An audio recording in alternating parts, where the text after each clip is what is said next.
Hello again, my friends. My name is Pavlo Lapikov, and welcome to the Fire Safety Philosophy podcast.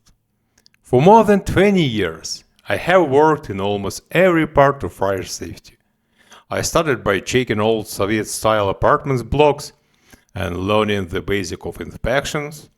Later, I worked on the very complex safety system of Canadian nuclear plants. I went deep underground in mining sites to design ventilation and escape systems, and I climbed through modern high-rise towers to test alarms, sprinklers, and smoke controls. I have also investigated real fires, trained firefighters, and advised government regulators. Every step gave me a lesson that helped me build my own way of thinking about fire safety. A way that connects careful engineering with real human survival. And if there is one lesson that has followed me everywhere, it's this.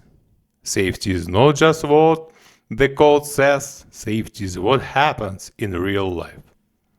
Today's episode is called The Illusion of Fire Safety. Limits we see reality. Because too often professionals, building owners, and even regulators believe that the limits in a code book are the same as real protection during a fire. So, in the next 20 minutes, let's look at that illusion. I will share stories from the field, compare codes, talk about old buildings and retrofits, and with the deeper philosophy that guides it all.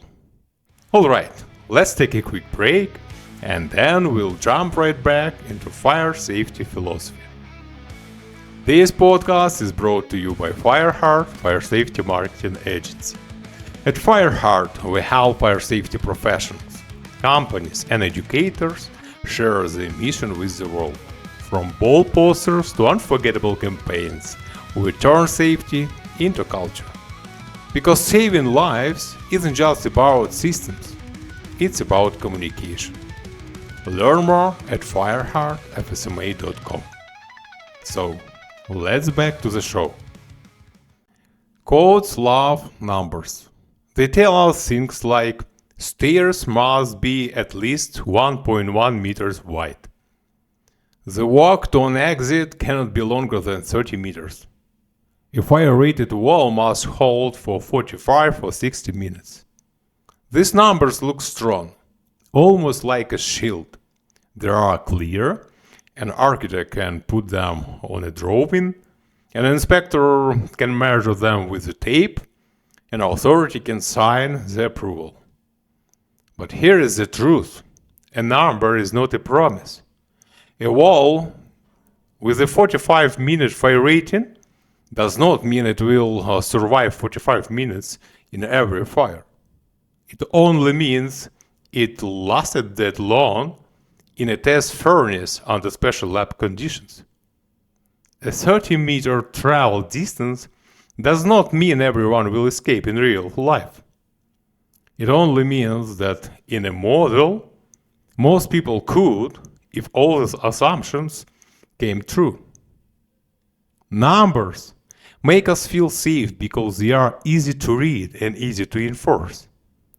But the danger is when we start to believe that the numbers themselves equal safety. That is the illusion. I once worked at an underground mine. On paper, it looked perfect. The distance to the exits was within the rules. Ventilation was marked as safe. The emergency plan was updated every day and signed by every worker before starting their shift. If you only saw the documents, you would think this was one of the safest mines in the world. But underground, things were very different. The mine was like a living maze. They changed it all the time. Exits that were open yesterday could be blocked with machines today. Ventilation fans that were supposed to push smoke out sometimes reversed and push smoke into escape paths. And even though the emergency plan was rewritten daily, workers rarely read it. They just signed the paper and went to work. The plan existed for the paperwork, not for survival. Then one day, a fire started from an electrical fault in the medical building. Within minutes, smoke spread through the tunnels, carried by the very ventilation that was supposed to protect us. Workers had been trained and drilled, but only in theory. The drills were always clean, calm, and expected. But the real fire was messy and fast. Confusion took over. The evacuation that was promised in 40 minutes took more than 70. Almost twice as long. People got lost, escape routes were blocked, the air turned toxic, chaos ruled, and the emergency plan, signed by every worker that morning, was useless because it was never truly lived or practiced. That mind taught me a truth I will never forget. Codes, plans, and signatures can create an illusion of safety, but fire does not care about illusions. Real safety is when people know the plan, trust the plan, and can act on it when everything is falling apart, not just when they sign their name on a piece of paper. Because fire is not a number or document. Fire is a process. Evacuation is a process. And people, my friend, are never as predictable as models or drawings suggest. Hospitals are some of the hardest places to protect from fire. On paper, this one looked perfect. The drawings showed wide hallway, fire-rated doors, many exits, and safe compartments. The evacuation plan was written in detail, and every shift began with staff signing that they understood it. If you only looked at the documents, you would believe this hospital was ready for anything. But hospitals don't live on paper. In real life, the hallways were crowded with wheelchairs, oxygen tanks, and medical machines. Fire doors meant to stop smoke were left open so staff could move faster between rooms. The ventilation system built for infection control also gave smoke an easy way to spread quickly. And those daily signatures, most staff signed without really reading the changes. It was about following rules, not about real safety. Then one night, a small electrical fire started in the recovery unit. Within minutes, smoke leaked into nearby wards. Staff who had only training in clean, predictable drills now faced the real thing. Patients who couldn't move, alarms mixing with medical beeps, elevators shut down, and panic spreading fast. The plan said evacuation would take 25 minutes. In reality, it took more than 50 minutes. Patients were left behind. Communication broke down, and what was supposed to be an orderly system turned into a confusion. That night showed a painful truth.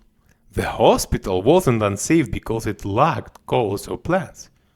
It was unsafe because those codes or plans stayed on paper, never becoming part of daily life. Real fire safety in hospitals means more than checking boxes. It means practicing messy drills at unexpected times. It means facing the real barrier staff and patients meet in an emergency, not just trusting clean drawings and signed papers. Like the mine, the hospital proves the same truth. Fire is not a diagram. Fire is a living process. And unless people are ready to live that process, no number or signature will matter when smoke fills the hallway. Different codes tell different stories about how people think of safety. In North America, the rules are mostly prescriptive. They give numbers. The exit should not be more than 30 meters away. The stair should be this wide per person. The wall should last this many minutes. If you meet these numbers, you pass. But good engineers don't stop there. They often go beyond the minimum by running evacuation models to test real escape times, using NFPA standards for sprinklers, alarms, and smoke control that are stronger than local rules, borrowing lessons from fields like aviation or nuclear safety, where risks are less forgiving, using their own professional judgment where the tables fall short. So, while the code gives minimum numbers, skilled engineers treat them as the starting point, not the finish line. In Australia, the Building Code of Australia takes a different path. It has two options: deemed to satisfy, simple tables with exits, stairs, fire ratings, performance solutions, freedom to set tables aside. If you can't prove safety with modeling, math, or drills. This is important because not every building fits into a box. Atriums, airports, or curved towers don't match rigid tables. By focusing on the results, safe evacuation times, breathable air, systems that work under stress, the Australian model allows both safety and innovation. In the Soviet Union, things were different again. Housing was standardized, concrete blocks, repeatable stairwells, copy-paste layouts across whole cities. Codes were strict, but they also tested full-scale buildings by burning them down to see how fire spread and how long structures stood. Firefighters trained in these same layouts, so when real fires came, they already knew the buildings like a map. But today, buildings are not all the same. They are taller, more complex, mixed use, and filled with new risks like green roofs, lithium-ion batteries, and AI-driven ventilation. A one-size-fits-all table cannot cover them. If we care about people, evacuation and rescue must come first. Think of Lilinon in Geneva. More than 6,000 residents in one complex. Almost a city of its own. Without serious evacuation planning, it could be another Titanic. That is why process-based codes are so important. Systems can fail, materials can weaken, but survival depends on people getting out and rescuers getting in. Another problem is time. Codes are updated every 3-5 years, but buildings last 50, 70, even 100 years. That's why code-over-code reviews are needed, checking all buildings against each new edition to spot risks that weren't known before. But even that is too slow, because fire doesn't wait for committees. With AI, things could change. Imagine a global database of codes updated instantly. Instead of waiting for the next edition, engineers and inspectors could ask AI to flag risks, compare rules, or highlight contradictions in real time. This also changes the role of fire professionals. Tomorrow's inspector cannot just be someone with a tape measure. They must understand automation, software, and smart systems, because modern fire safety is not only about doors and walls. It's about how intelligent buildings react when things go wrong. The inspector of tomorrow must be part code expert, part technician and part investigator. Without that mix, compliance becomes hollow, and the illusion of safety only grows stronger. Alright, let's take a quick break and then we'll jump right back into fire safety philosophy. This episode is powered by Fireheart, Fire Safety Marketing Agency. We believe safety should be seen, heard, and remembered. That's why Fireheart creates powerful campaigns and visuals that don't just meet compliance, they inspire culture. If you ever thought, how do I make people actually care about safety? Fireheart is the answer. Check out fireheartfsma.com. So let's back to the show. Retrofits are important. We add new alarms, install sprinklers, put in smoke fans, even connect buildings to smart systems. But here is the truth. Adding new systems does not suddenly make an old building safe. Because the building itself is aging, concrete cracks, steel loses strength, fire doors no longer close tightly, gaps appear where smoke can slip through. In a real fire, even one burning apartment can threaten the entire building. All steel can bend too quickly, all concrete can break apart, and smoke can race through holes that were never sealed again. What begins as a small fire can become a full building failure. Think of it like a car. Imagine a 40-year-old car. You replace the engine, add new airbags, navigation, even electric drive, but the frame is rusty. The crash protection is outdated. In most countries, you could not legally sell that car like a new. Yet in real estate, we do exactly that. We take a tower from the 1917th, add shiny new systems, polish the lobby, and mark it as modern and safe. But an old building with new gadgets is still an old building. That's why every retrofit must include an honest look at the bones of the structure.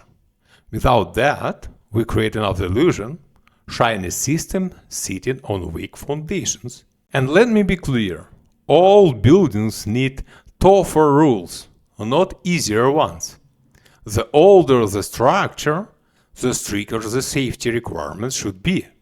Because aging materials and outdated construction cannot be trusted to perform like new. When most building codes were written, buildings were simple and steel. Bricks, stairs, fire doors, that was it. But today building is closer to a machine. Smoke control system run with sensors and software. Alarms, cameras, and evacuation signs are powered by AI. Energy is stored in lithium-ion batteries. Solar panels feed power back into the grid. And here is the important part. This new system can either save lives or put lives in danger. A smoke control system that works will keep escape paths clear, but if it fails, it can push smoke right into the corridors people need to survive. Batteries that should provide backup power can also explode into fires of their own.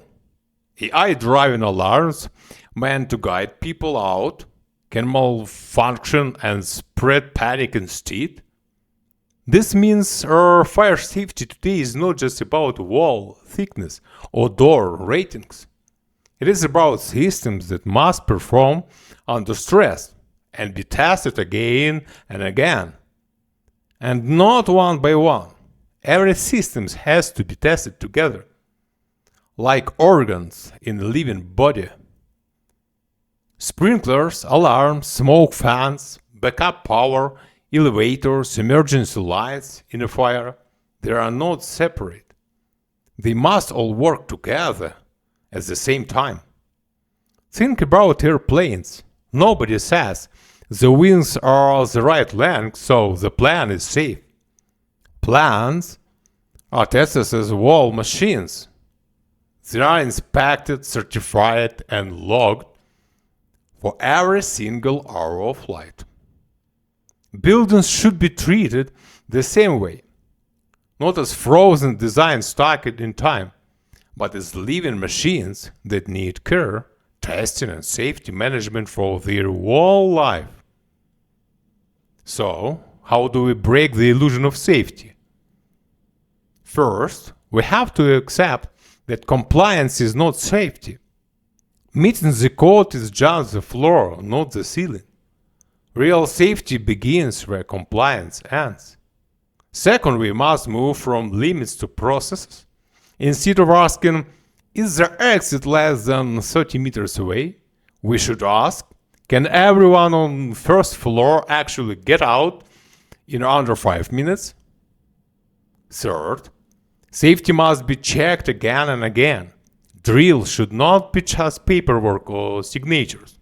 They must be live tests. And the data from sensors and models must feed back into maintenance, proving systems really work. First, we must respect aging. Adding shiny new alarms to sprinklers is not enough. Old concrete, old seals, and old fire doors must be checked honestly. Otherwise, our weak bones hide under model gadgets. Fifth, we need life cycle thinking. If a 40-year-old car cannot be sold as like new, why do we treat 40-year-old towers that way? Buildings like cars need tougher checks as they age. Instead of reviewing codes only every 3 to 5 years, we should be updating them continually. With the global AI driving database, we can compare standards from around the world, identify gaps, and keep them current every day. This would ensure that all the buildings, especially schools, hospitals, high-rises, and retrofits, are revisited often as our knowledge evolves. Because in the end, fire safety is not about creating another illusion. It's about facing reality, testing it, and preparing people to survive. Alright, let's take a quick break, and then we'll jump right back into fire safety philosophy. A big thank you to today's sponsor, Fireheart, Fire Safety Marketing Agency. Fireheart exists because fire safety messages deserve modern tools. Posters, training programs, creative campaigns. Fireheart makes safety unforgettable. Because safety isn't just a job, it's a culture. Visit fireheartfsma.com to learn more. So, let's back to the show. If we want architects to have real freedom, the freedom to design buildings that are not only beautiful but truly safe, then we must change the way we think about codes and standards. We have to move away from just measurements on paper and focus more on processes. Why? Because our future is not about still unchanging buildings made only of brick and concrete. Our future is shifting architecture, unstable environments, and new risks. Climate change is already reshaping our world with floods, fires, heat waves, and storms. Many places are becoming dangerous, even unlivable. Codes built only on static tables cannot keep up with the moving world. We need a moving philosophy. And when I talk about codes built on processes, it's because processes are about people, not just buildings. Evacuation processes.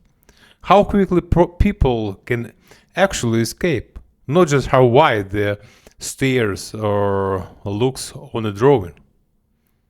Fire process, how flame, smoke, and heat really move, not just the rating of a wall.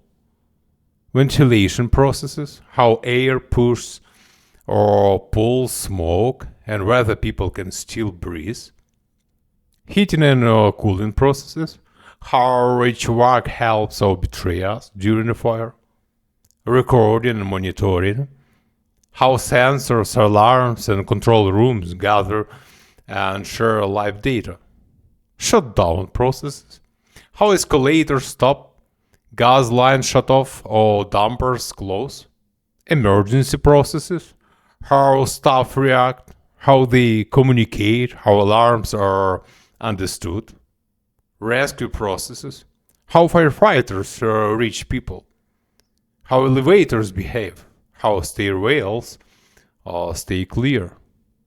When codes only describe numbers, distances, width, ratings, they describe the building. When codes describe processes, evacuation, rescue, shutdown, they describe life. And fire safety is not about saving the building. It is about saving the people inside. The truth is simple. The lives of 100 people inside will always matter more than the building itself. That is why process-based codes are not only more practical, they are more human. They put survival above convenience. They force us to design buildings that serve people, not the other way around.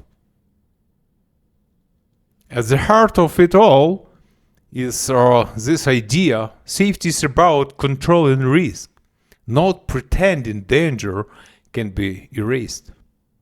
If we mistake a number of real protection, we fall into an illusion. But if we test, measure, and face weaknesses honestly, we step closer to the truth. That's why I often say fire safety is more philosophy than engineering. Because philosophy asks the deeper questions. What is real? What is only assumed? What is good enough? And who takes responsibility when those assumptions break? This is also why process-based codes matter. They don't let us hide in the comfort of the building itself. They make us focus on the lives inside, the people we are meant to protect. So, my friends, the next time someone tells you, don't worry, the building is up to code, remember this. Codes update every 3 to 5 years. Buildings get older every single day. Retrofits can help, but they cannot erase weak steel, cracked concrete, or loose fire doors. And here is the question. If it's illegal to sell a 40-year-old car as like new, why do we accept that with buildings where thousands of people live and work? The illusion of safety feels comfortable. Numbers in a table look like certainty. But true safety comes from testing, checking, monitoring, and designing around processes that protect lives. Our job as professionals is to go beyond the illusion, to see buildings not as frozen drawings, but as machines, even living organisms, that must perform under real fire, real stress, and for real people. Never let comfort of numbers blind you to the truth of fire. This was episode 3 of Fire Safety Philosophy Podcast. Next time, on Wednesday, we'll talk about fire safety as culture, not just compliance. And believe me, it will make you rethink everything you thought you knew about fire safety culture. Because compliance keeps you legal, culture keeps you alive. And yes, be honest with yourself. When was the last time you didn't just read the escape plan, but actually walk the road step by step? If today made you think, hit subscribe, share this with a colleague or a friend, and leave me a review. That's how we build this community together. I am Pavlo Lapikov, care about lives, think beyond compliance. Until next time, stay thoughtful, stay safe, and don't play with matches. Bye bye.